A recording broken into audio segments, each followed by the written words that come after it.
უკრაინის რეგიონების პარტია ვიქტორ იანუკოვიჩის გამარჯვებას უკვე ოფიციალურად ზეიმობს პრეზიდენტის არჩევას სასტუმრო ინტერკონტინენტალში შამპანურებით აღნიშნავენ. იულია ტიმოშენკო კი პრესასთან უკვე რამდენიმე დღეა არ ჩნდება, ის CSKO-ს ოფიციალურ მონაცემებს ელოდება. პარალელურად რადას კულუარებში კოალიციებზე და ძალთა გადანაწილებაზე კონსულტაციები გრძელდება. ბოლო ინფორმაციით კიევიდან პირდაპირ ეთერში თამარ გედევანიშვილი ისაუბრებს. თამარ გისმენთ. იანუკოვიჩის მხარდამჭერები გასული 3 დღის განმავლობაში აქცია-კონცერტებს ცენტრალურ საარჩევნო კომისიასთან მართავდნენ და მათი კარვები დღესაც ადმინისტრაციულ შენობებთან არის გაშლილი, თუმცა რეგიონების პარტიის ლიდერები დღეს უკვე სასტუმრო ინტერკონტინენტალში შეიკრიბნენ და გამარჯვება შამპანიურების თანხლებით აღნიშნეს.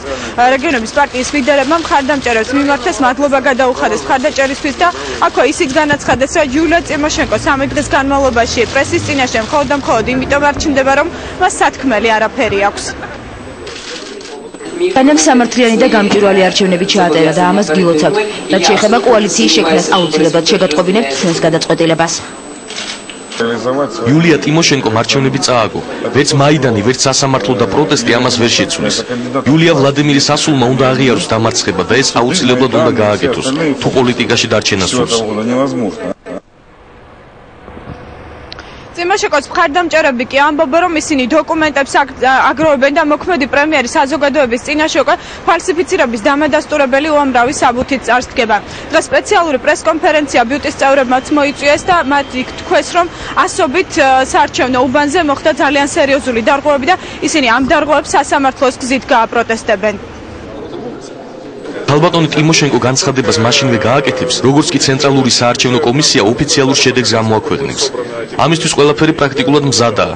ხმების ელექტრონული ვერსიები უკვე დათვლილია, ამიტომ მისი გამოსვლაც მალე იქნება.